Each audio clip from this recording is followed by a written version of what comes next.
This week, 2 U.S. senators unveiled a Haiti reconstruction package. In it, an emphasis to help the country rebuild both its infrastructure and its economy. Tad Agoglia was one of our top 10 CNN heroes in 2008. He is the founder of a nonprofit organization called First Response Team of America. Tad, it is an NGO, just so you know, if you want to donate. He has been in Haiti about a week. He is joining us live now from Port-au-Prince. You're there to help with the rebuilding, the reconstruction of Haiti. So, and especially around Port-au-Prince. Since you have been on the ground, we spoke to you last weekend, you were about to go. What have you seen and what have you accomplished?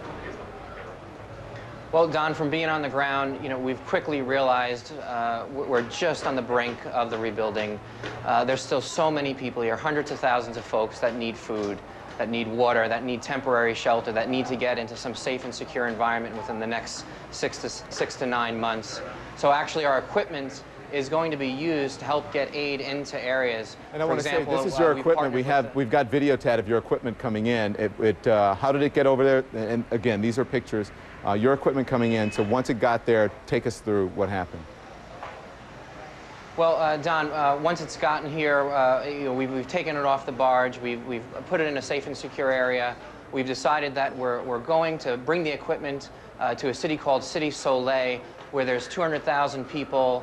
Over 70% of the people were unemployed even before the quake hit.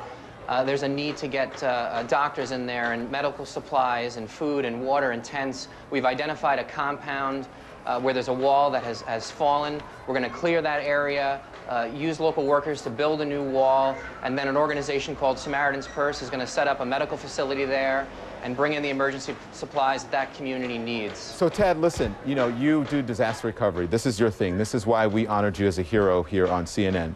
Just honestly, personally, when you saw the devastation there, what was your response? What do you think of this, and how can it compare to any disaster that you've seen? Well, it can't compare to any disaster I've seen. The suffering can. I mean, obviously, even what we saw in the States in Katrina, suffering is suffering. When people are hurting and when people need help, we've got to respond. We've got to help.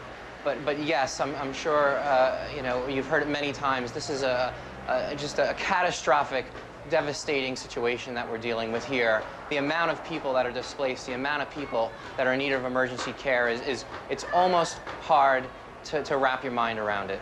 Yeah. Having done this, give us, I don't know if you can, an assessment of how long you think it'll take before it at least has some semblance of normalcy. Well, Don, I would say, we could begin to see some normalcy within a year or two, but a real rebuilding, a real reconstruction of the community would probably take about 10 years. I'm so moved. Everywhere I go, I see so many young people, so many people on the streets trying to sell what they can. I see an interest in commerce, an interest in working hard. I would hope that in this rebuilding process, it wouldn't just take into the account the buildings and the infrastructure, the sewage and water, but it would take into account potential commerce here, farming, biodiesel, tourism. I think that should really be a part of the long-term process of rebuilding here, something towards sustainability for this people, because I'm really moved at the welcome we've received here and the wonderful people that we meet everywhere we go. Hey Tad, that's why you're a CNN hero of 2008. His organization is called First Response Team. Again, it is an NGO. Look it up online. Tad, please keep in touch with us, and thank you for taking a moment to come, because we know that you're very busy there.